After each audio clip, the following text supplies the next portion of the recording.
Good morning, everyone. Un plaisir de vous voir ici pour cette rencontre du Conseil sur les relations Canada-États-Unis. Content de voir tant de personnes ici avec nous. Je veux aussi souligner nos amis qui sont à travers le pays. I want to highlight a new member of the council, Peter Tertsakian. Great to see you again, Peter. Glad you could join us. I'm glad you've all joined me today because we're in a critical moment. As President Trump stated yesterday, he is still committed to placing tariffs on Canada starting as early as tomorrow, possibly. Now, we don't know precisely. Bonjour tout le monde.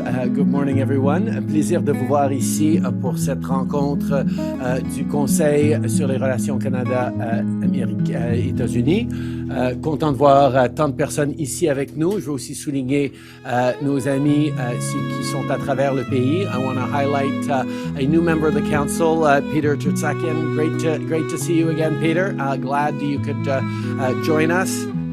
I'm glad you've all joined me today. Because we're in a critical moment. As President Trump stated yesterday, he is still committed to placing tariffs on Canada starting as early as tomorrow, possibly. Now, we don't know precisely what that could look like, but I do know two things. First, if the president does choose to implement any tariffs against Canada, we're ready with a response. A purposeful, forceful, but reasonable, immediate response. It's not what we want, but if he moves forward, we will also act. Deuxièmement, on est prêt pour tous les scénarios possibles. We're ready for whatever scenario comes forward. Et ça, notamment, c'est grâce à vous tous. Votre travail est d'une valeur inestimable et son impact se fait déjà ressentir.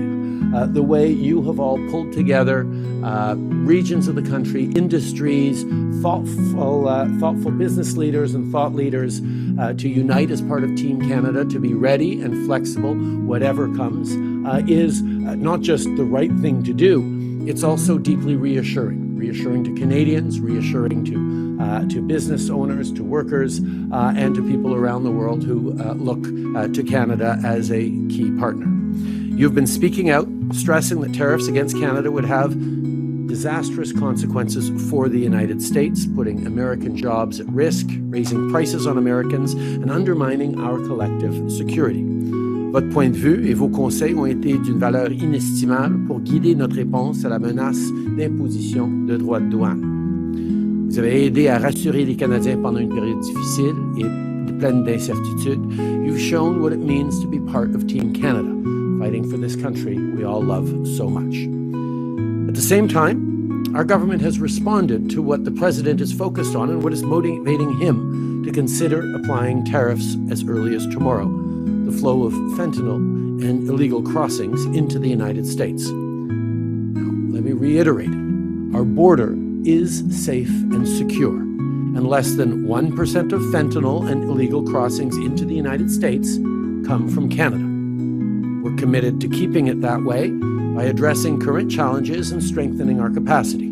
That's why we're implementing the $1.3 billion border plan we announced late last year. In fact, the first patrol helicopters began monitoring the border earlier this week, and new canine teams along with imaging tools are being deployed to detect and stop the flow of fentanyl.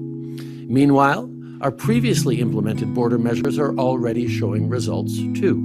We've ended the practice of flagpoling, when temporary residents travel to the United States only to immediately return to Canada to access immigration services, a decision that's saving Canadian and American border officials time and resources. And we're bringing in heightened security for visa applications, which has resulted in an 89% drop in illegal crossings by foreign citizens to the United States in the second half of last year. This is real progress. As the President's Commerce Secretary nominee acknowledged the other day, it demonstrates that we are committed to the Canada-U.S. relationship, committed to upholding the safety and security of our shared border. And while we will continue to explain that Canada is the trading partner the United States needs for its long-term prosperity and global security, Canada has steel and aluminum, critical minerals, clean and affordable energy, stable democratic institutions, shared values, and the best workers in the world. Right now, we're showing the new American administration that they have a strong partner in Canada when it comes to upholding border security, all while simultaneously underscoring that we won't back down, that if tariffs are implemented against Canada, we will respond. We won't relent until tariffs are removed, and of course, everything is on the table. Part of what this council has been doing is pulling together perspectives from across industries, from across different parts of the country, to make sure that anything we do will be fair right across the country, that all Canadians will share in the job of standing up for our interests and, quite frankly, standing up to defend the most successful trading relationship in the world. One of the things that this council has been very strong on is saying that this is the opportunity for Canada to move forward internally on free trade within Canada.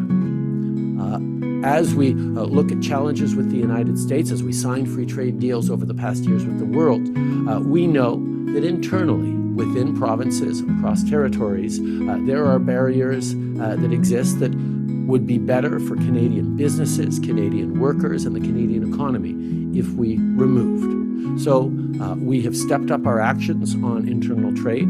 As we speak right now, Minister Anita Anand is hosting a meeting of provincial trade ministers elsewhere in this building to move forward on ambitious proposals on internal trade.